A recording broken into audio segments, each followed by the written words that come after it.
Hi there. Today, I've had the pleasure of interviewing David Shotwell. David and I go back a whole lot of years when we worked together in a big organization. And David and I both became realtors in our subsequent kind of next iteration. David's active in the Washington, D.C. area and very active in the D.C. area. And I've been following David all these years on social media. And so I knew when it was time to talk with somebody who knows about getting a second home, knows about the desire for some clients to relocate possibly to a more quiet area, in his case, coastal Delaware, that he was really a wonderful person to talk to. So you're going to hear from the experience of a 14-year realtor in Washington, D.C., who's extremely well connected. And here, there are three things about David that I know you're going to find that is really, really attractive in a professional. Is he has energy. He has energy when he talks about what he's passionate about. 2, he has experience.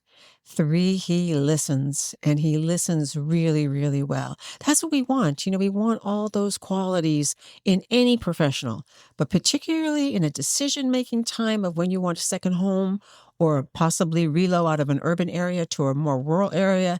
These are the kind of people that we want to hear to. So listen to David today, and I know you'll really enjoy it. And don't hesitate to, press subscribe and recommend the episode to your friends and family. Thank you so much. Welcome to Real Estate Connections Podcast, where relationships open doors. I'm Mary Foerster, and housing is a universal need. We are often thinking about our existing housing, our future housing, that possibly of family members. This is where you're going to hear the issues and the people who are working the issues every day. Please hit subscribe and like if you find this podcast helpful to you. Thank you. Well, welcome today to David Shotwell from Compass Realty in Washington, D.C.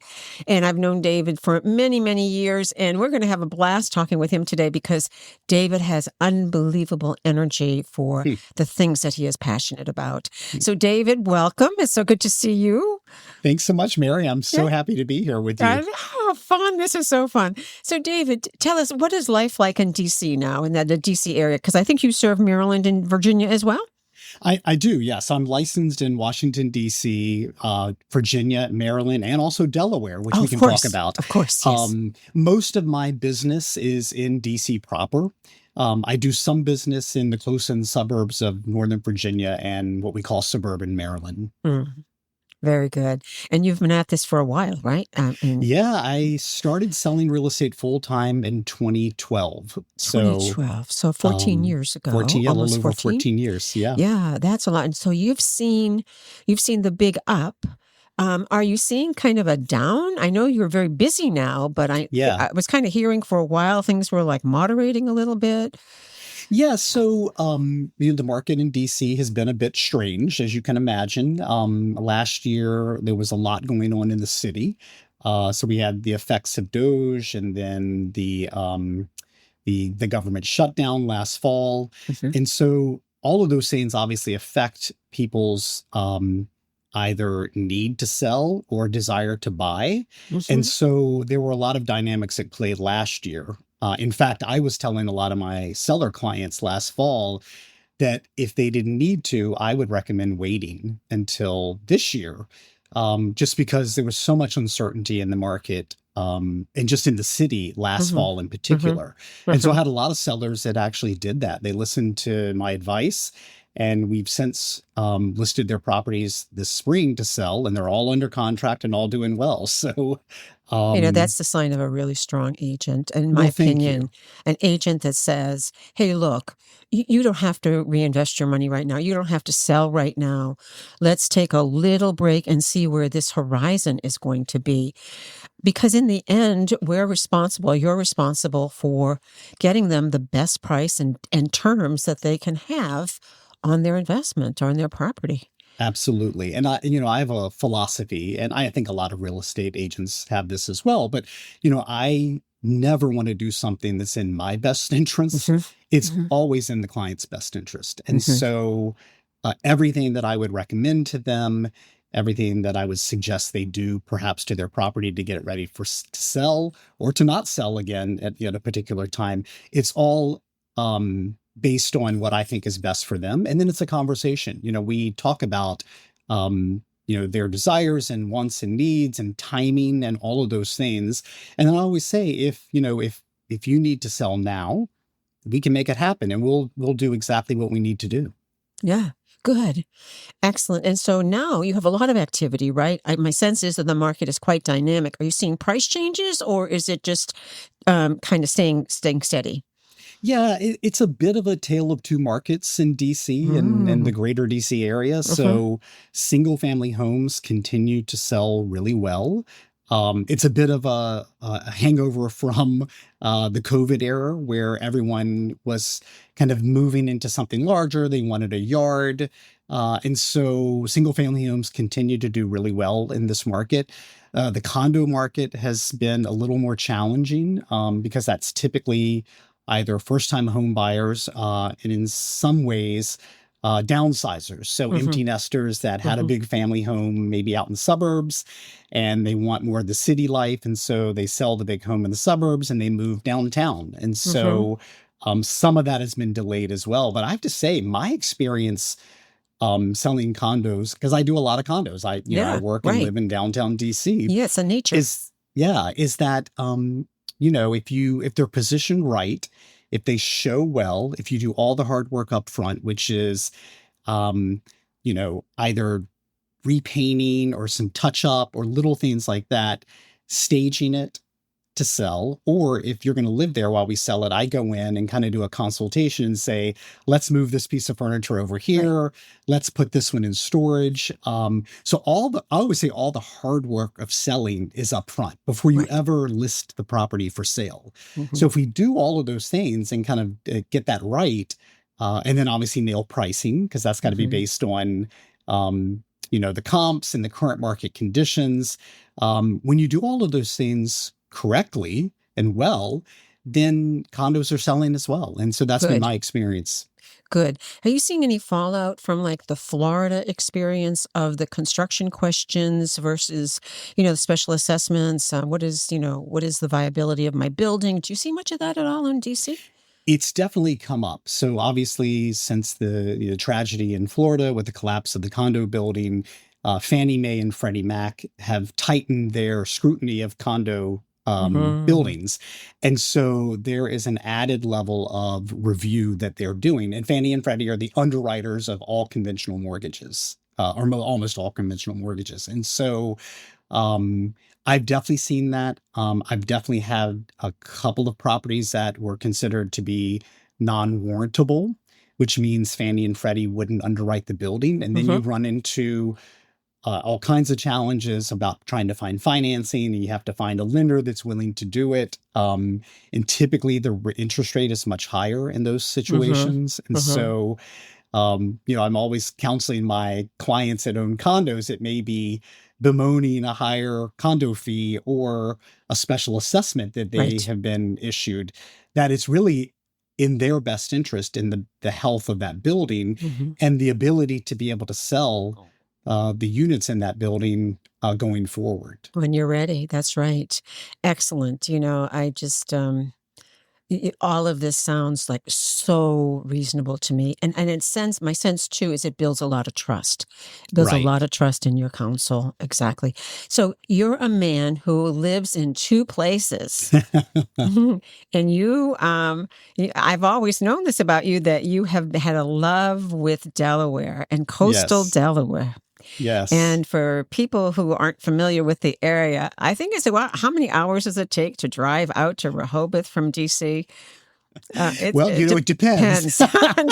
Depends on when you're going. Exactly. So I always try to go in an off time. Yeah, that's right. If that's the case, you 2 can o'clock do the drive. Thursday a.m., right? Right, exactly.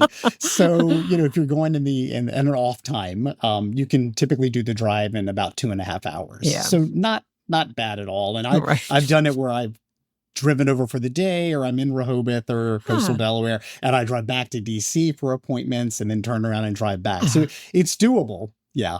A lot of ebooks, a lot of audiobooks maybe would help Yes, with that. yes. So what, I have been to Rehoboth many times, and that whole Hmm. area, Lewis and places like that. And Lewis, it's Lewis, right? Lewis, yes. Lewis. And even further down to Ocean City, I've been down there. Hmm. But what an attractive area. Yeah. So attractive.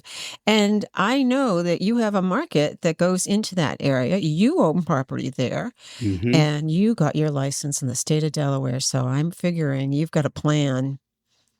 Yes, And what yes. is your plan? Um, so first of all, I think I vacationed in Delaware in the early '90s and fell in love Yeah. with it. It was something about it that in particular Rehoboth Beach for me is like a magical little Mayberry type town. And we're spoiled. It's a small town, but we are spoiled with amazing restaurants. And Mhm. so we get kind of big city restaurants in this very walkable small community that's right on the ocean. And Mhm. so, I've loved it from the time that I went there in the early '90s. And then I was lucky enough to be able to buy something in the late '90s. And then over, the past years, I have bought and sold and traded and did a little bit of development there. Mhm. And so I've just loved it. I've loved that market. I'm very familiar with it. Um, and I was referring a lot of business to Mhm. local agents there, Mhm. Mhm. which is great. They handled my clients and friends really well. But I also had a lot of colleagues here in DC that kept saying, listen, we know you know this market so well. Why don't you get your license? We'd love to refer business to you. Mhm. And then also, I, wanted to be able to help my own friends and clients be able to buy there or sell there if they're Mhm. selling. And so late last year, I finally pulled the trigger. I don't know what the block was for me, but I waited. I Yeah. waited a long time to do Yeah. it. But pulled the trigger and got my license in Delaware late last year. Um, and the plan is, as I get older, to do more business in Delaware and start to slow down my business in Right. DC. Mhm. And then our plan as a couple is to eventually move there full time. Right. And then you'll be in the business of referring back to DC. And Exactly. then, so Exactly. let's talk about, you and I have a love affair with the whole kind of aging world. Yes. So you have people leaving the district looking for second homes Hmm. and leaving the district looking for permanent homes. Is that right? Correct. So, Correct. yeah. So kind of where is that market these days in terms of your community, your Yes. business? Sure. So, whenever I'm talking to someone that's considering buying in coastal Delaware, we have an intake conversation and kind of a deep dive on what they're looking for. And one of the things I want to ascertain pretty quickly is this going to be a second home for them? Is it going to be a retirement home for them? Is it going to be an investment property that they rent out? Or is it a combination of all three? Hmm. Because honestly, that's what Rehoboth has been for me. So I Hmm. bought a house there that we use as a second home, but we also rent it out in the summer. Hmm. And eventually it's going to be my retirement home. Hmm. Hmm. And so, but understanding that up front helps me understand their motivations and what may be important to them. And it varies. I mean, I have a lot of clients. I had a recent transaction in Lewis Beach, and it's a younger couple, and they have a family, and they wanted a second home down at the ocean. Hmm. And so for them, it was a second home. I have two other clients I'm working with now that will be retirement homes for them. Yes. So one is selling a house in DC, the other is selling a house in Silver Spring, Maryland. And Hmm. their plan is they will move to the Rehoboth Beach area, coastal Delaware, permanently, full time. Yes. So we're talking about coastal Delaware, but really, David's experience applies to really any kind of urban area where people are, in a sense, traveling probably more than an hour and a half to get to a destination. Could be a mountain, right? But we're talking Right, about coast.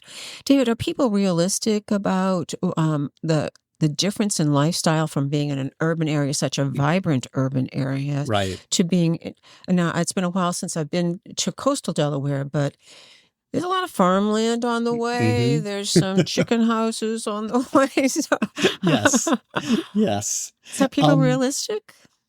so I think in my experience, most people that are considering moving there have been, Yeah. and perhaps been a lot. And so they are fully aware of what they're getting into, Mm-hmm. and they're aware of the differences. And it's interesting. I have a lot of friends and clients here in DC that have the second home there, and they are thinking about moving there full time. Yes. And a lot of them have said, well, maybe I'll sell my house in DC or the DC area and I'll buy a condo, because they're not quite ready to give up city life. Mm-hmm. But we were at dinner the other night, and some really smart friends and colleagues or clients, and they said, we were running the numbers, and like it doesn't necessarily make sense for us to buy a condo in the city, because but even if we paid cash, between the condo fees and the taxes, we could go back to the city and stay at a really nice hotel once a month or even twice a month, and it would be Mm-hmm. cheaper Mm-hmm. than owning something. And so I think people that are considering this move to a slower area like coastal Delaware are beginning to think through all of these variables and what may make sense for them. And so I just thought that was a brilliant thought, and something we've now started to consider as well for ourselves. Excellent. So, uh, are there any kind of red flags that come up to you for you when people say, "Okay, I'm ready to relocate. I'm ready to go to coastal Delaware." Anything that kind of comes up that says, "Hey, wait a minute now. I want you to think about, and I want you to consult with that." That kind of thing. Do red flags come up for you? Healthcare issues, condition of healthcare. Yeah, so I think healthcare is a very important thing for all of us as we age. Mm-hmm. And so certainly we have friends that have moved to Delaware and still come back to DC For for their medicine. doctors and Mm-hmm. dentists and all Mm-hmm. of that. And part of that is they have a really good, long-standing Mm-hmm. relationship with these Mm-hmm. medical practitioners. Um, I think the other is they perhaps have struggled to find providers in coastal Delaware. So it's certainly a need there, and certainly the area, the county, Sussex County, they're doing more and more to attract doctors and medical practitioners Mm-hmm. to the area. There's a primary medical hospital system there. There's another one that's from more of the Wilmington, Delaware Mm-hmm. area, Right. and they are coming down into Sussex County as well. And so it's certainly improving, but that's something that I would say to anybody, no matter where they're thinking of potentially relocating, is, you know, what healthcare opportunities will there be there for you? Um, Yes, I remember somebody, a friend in Northern Virginia who had serious like liver issues or kidney mm, issues, and her husband desperately wanted to move to Mountain, Tennessee, mm, and they did it. They actually did it, and yeah. she's lucked out. Fortunately, not far away, there was a really wonderful expert they're in Mountain, Tennessee. They're way there, Mm, but that's really tremendous. mm, I don't know. I've never had a second home. mm. I think of it sometimes as that's a lot of work. That's a whole lot of work to keep that all going. And I've observed relatives and things like that who have had Right. property on the Cape and stuff. Yeah. So It is. It's it's funny. I have another good friend, and he used to say, you can have a house at the beach and a condo in the city, or you can have a house in the city and a condo at the beach, but don't have two houses. oh And let me tell you, yes. we have two houses, and this weekend we worked on our garden here in DC. And I said, it's a lot to maintain. It's a Mm-hmm. lot to keep up and to work on. And so Yes. I think there's some truth to that old saying or adage. But going back to like what people should consider if they're thinking about a move, and in particular, maybe a move to more of a different type of destination than what Mm-hmm. they're used to. And I have friends and clients that have moved from the DC area to Mexico, to Portugal, to Oh all over. yes. Mm-hmm. And I mean, one of the things I've always said, and this is true for coastal Delaware as well, is that you really shouldn't go and visit these places at different times of the year. And so I had some clients move out to Palm Springs, California. Oh, yes. During the winter, it's gorgeous. In the summer, it's really, really hot. Yes. And they had not been there in the summer, and they ended up moving. They left. It was too much for them. Coastal Delaware can be really, really slow in the off season. Yes. I love that. I love that. It's quieter. It's easier to get into restaurants and stuff like that. But are you prepared for that? Are you prepared for a much slower season? And so I think that's really important for anyone that's thinking about a move to a different area, is to really understand, I say the 4 seasons. What is the weather like there? What are the activities like in those locations? And is that going to work for you? Yeah. And I recently interviewed Frank Bernard from West Coast, Florida. They just moved to the Villages. His wife is so happy. Yeah. It is the perfect community for his wife. For him, he hasn't found his people yet, and he's looking for his people. He shared that on the podcast as well. So I think that also we have that other factor where there's a couple, or where there's more than a couple, there are other influences at play here. And so I think that slow season, you're fairly extroverted, so that you enjoy, a slow season is very powerful. I mean, it's a very important thing to know about yourself. Right. But I would consider you an extrovert, a big extrovert, actually. Yeah. Fantastic. It's interesting you mentioned, kind of finding your people or finding your tribe. Finding your people. So I have a client here in DC, another former AARP employee. Oh, yes. And she's single. She's a little bit older, and I'm going to sell her place in DC, and she's going to move into a continuing care facility in Bethesda, Maryland. And she was so intentional about it, and I so love this. And she said to me, I'm going to move into one of the brand new buildings because I want, as a single woman, I want to be there with other people that are moving in at the exact same time, so we can form friendships and have these bonds. And her concern was, if she moved into an existing building or facility, she would be the odd man out, so to speak. And so I just thought that was so smart of her to have that foresight and knowledge to say, no, this is what I think is going to work best for me. When we were thinking about moving from Virginia to Massachusetts, a dear friend said, and all my family's up here. So I thought, oh, well, this will just be just like when we visit, right? A couple of times a year, it'll be the same. And she said, be careful, because those people have their lives, and they've had their lives apart from you for decades, right? And so I suggest you take a month and you go up and you see if you fit in their world. Right. It was good advice, by the way. It was a good 2 years before I felt like we were kind of fitting in. This is a family, right? And they've had their lives for all of these years, and this stranger from Washington, D.C. moves up there.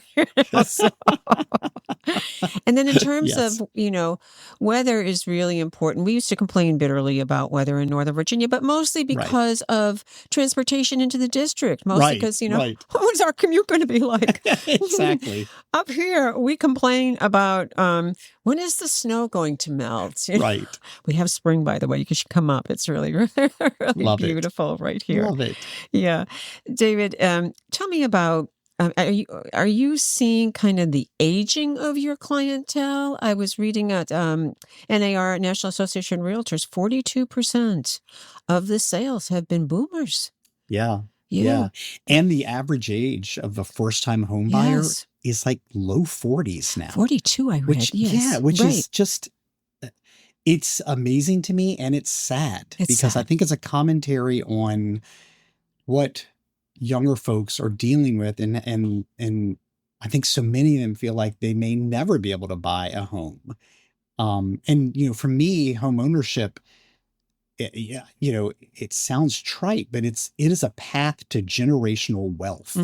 I mean, investing in yourself, investing in this structure that you can live in, earlier rather than later, sets you up for a lifetime of appreciation and Mhm. paying down the mortgage and having this wonderful asset Mhm. that you also live in. And Mhm. so um, that number is shocking to me, and it's a little sad because I work with all types of clients. So I have first time home buyers, I have investors, I have retirees looking Mhm. to downsize. I work with a lot of estates where family members passed away and I'm helping sell the family home. Mhm. Um, so I, again, going back to younger people, I see their struggle, and so much of it is like student debt. Um, and what I'm seeing in DC is that a lot of my younger clients are able to afford because they're getting help from their family. From their family. Yes. And so a lot of boomers are helping their kids with the down payment.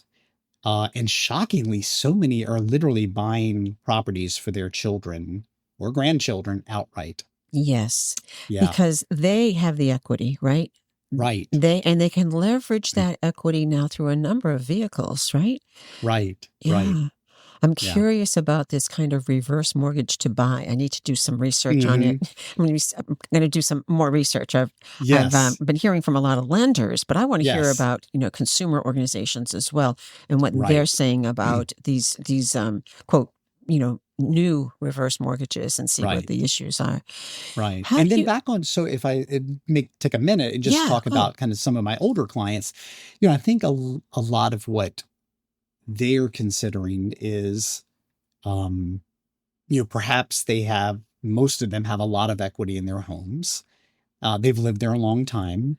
And so where would they move? Where would they yes. go? Are they spending as much or more than what they would sell their place for? The whole rate lock effect where people were locked in to 2.5, 3% mortgage Yes. rates. I Mhm. mean, Yes, we that's are. hard to give that. Yes, Yeah, that's same. right. It's really hard to give up. I Yeah. mean, and so I think those are all things that are, um, people are trying to consider, but also it's affecting the market. It's affecting how many homes are available for sale, who's buying them, all of those things. So, Are you seeing um, accessory dwelling units yet in your area? Um, that and it sounds good. I mean, it sounds we have a lot of land here, grass. We have yeah, a lot of grass here. yeah, And but I would say the barrier for me is I don't really want to go through the process yeah, of putting a property on or putting an addition on. I don't want to go through it, and I don't have the yeah, patience for it. So your question is very important. Where do you go? right, right. Oh, and, on the ADU point, DC is trying to make it easier for people that own property in the city to be able to create an accessory dwelling unit by right. By And there are right. some architects here and builders that have literally come up with plans that have been approved by the city. Hmm. So it's easier to get them implemented. Mhm. And here in DC, we see a lot of, perhaps you have a detached garage behind your house. And so they'll do an accessory unit above the garage. Yes. Or, Yes. here in city, we have a lot of, we call them English basement apartments. So it's the lower level of your house. It's kind of half underground, half above ground. Mhm. And so a lot of people are converting those into rental units. We have one in our house that we had a long-term tenant in it for many years, and we switched to Airbnb. And so now we have people checking in and out, multiple times a week. Wow. And so all of those things, come into play. And then I think for older clients, it could be, rental income. It could help with Yes. expenses. It could be a child moving back home after college Mhm. that hasn't found a job yet and they want Mhm. some independence. It could be a place for a caregiver to stay. Right. So if you want to age in place and stay in your home, then maybe your live-in help has some independent living space within your property, within your house or on your property. Mhm. And so I think there's lots of really smart uses for something like that. Yes. So, So there are about 20 states now that have passed ADU laws, very generous ADU laws. Hmm. Ours passed 2 years ago, regulations a year ago. Unfortunately, we have town government, and I say unfortunately because that means more factors at play as to what you can and cannot do. The law Right. is generous, very generous. Hmm. However, the towns are trying to make sure that they fit them. And so I live in a town that's trying to do a lot of restrictions next to a town that is wide open. Yes, Mm, yes, please do it. Yes. right. So it Right. Right. varies. Yeah. Yeah. And, it's interesting, taking it back to coastal Delaware and probably any coastal area. Um, there's this whole workforce housing issue. And so, Yes. like in the city of Rehoboth Beach, I mean, all real estate is so incredibly expensive. Mm-hmm. Where do the workers stay? Are Mm-hmm. they, 20 miles out down this highway with limited bus service? How do they get into town? And so I think that's something that communities are struggling with. How do you solve for this? Yes. And in Rehoboth, there's a great restaurant in town, one of our favorites, and the couple that owns the restaurant bought. It was formerly a little motel. Someone had bought it and renovated it and made it into like little Airbnbs. Well, Mm-hmm. they bought it from that developer, and that's where they let their workers stay in the summer. Awesome. It's walkable to the restaurant or bikeable. Yep. And I just thought, one, that is so incredibly kind, Mm-hmm. but also a really smart business Smart decision business. because Yes. you've got happy workers that can easily get to work. They have a place to stay, so they don't need to worry about that. Mm-hmm. But that's something that I'm not sure a lot of people think about, but it's important to having Yes. a vibrant, successful community. I think those chambers of commerce and those business associations, they're thinking about that. Hmm. Where do they get the employees so they can, one, provide the service and two, possibly expand the service? Years Right. ago, kids used to come in from overseas. Yeah. Yep. And yes, I remember J1 that. visas. Yes, that's exactly what G1 Yep. visas. And now I assume that those are very, very difficult. I Yeah. would assume. Yeah, Yeah. amazing. Okay. Question. How do other real estate professionals, in your opinion, how can they prepare for, these shifts in the market, particularly the older market that has so much equity, Hmm. the frustrating for most often for the first-time home buyers. How can real estate professionals prepare for these markets? Hmm. I think it sounds so simple. Listen, Listen. be open, simply listen. Let that client or friend just talk to you. What are they considering? What are they struggling with? Be open to that. And then I think you don't have to solve for it immediately, but you have to listen to understand what the needs are. Mhm. And then you go back and try to figure out how to solve for that. Oh my goodness. So I think that's huge. I think in a more tactical way, there are various designations that you can get. So there's the SRES, the Seniors Real Estate Specialist designation, that helps you think through these things. The National Association of Home Builders has a CAPS, a Certified Agent in Place specialist, that I did many years ago.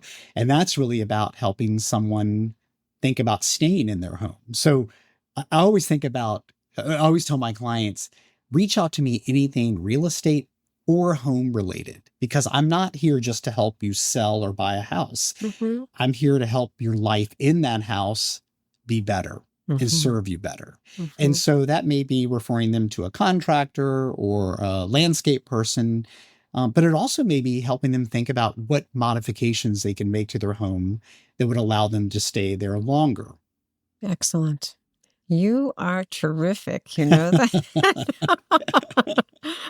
I often say that when I became an agent, um, the NAR, I was so nervous. I didn't know anything. I only knew, you know what I knew. I knew nothing about Right. marketing or running a business. I had been employed at our employer for so long, and Yeah. NAR did a survey.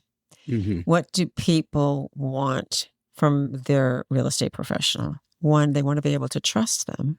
Hmm. How do you trust? When you listen and you actively listen, right? Right. Listen. Trust, responsiveness, answer the call, answer the Hmm. text, send the document, whatever. And the third one was expertise. Mm.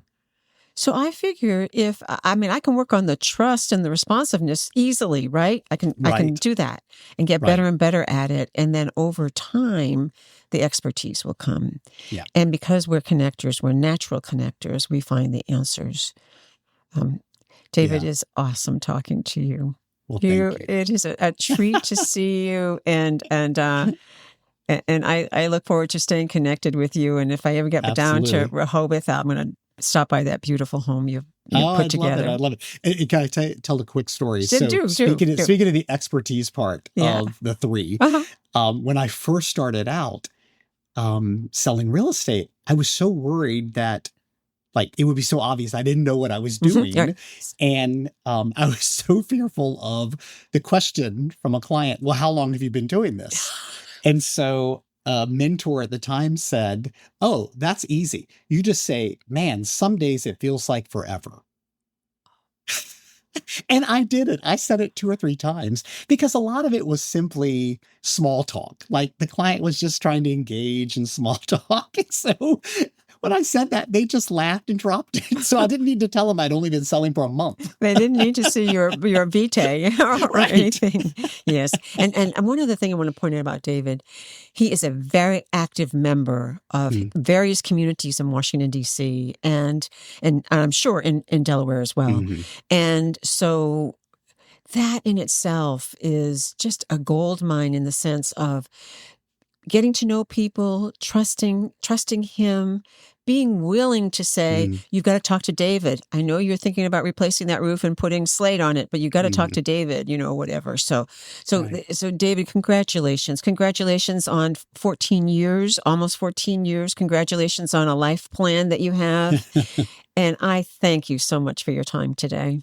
Well, thank you, Mary. It's always a joy to talk to you. And I'm so appreciative of you inviting me to be on this Definitely. platform and to talk. So thank you. Yes, do share it with friends and family, and we like those likes and we like those subscribes for sure. Definitely. Thanks, I definitely will. David. Thank you so much for joining us today, and I hope you found this conversation useful to you and your real estate goals. You'll find the contact information for our guests and any links they recommend you have in the show notes. And should we be able to help you identify some strong real estate professionals in your area, drop us a note at info@realestateconnectionspodcast.com. Thanks again, and bye for now.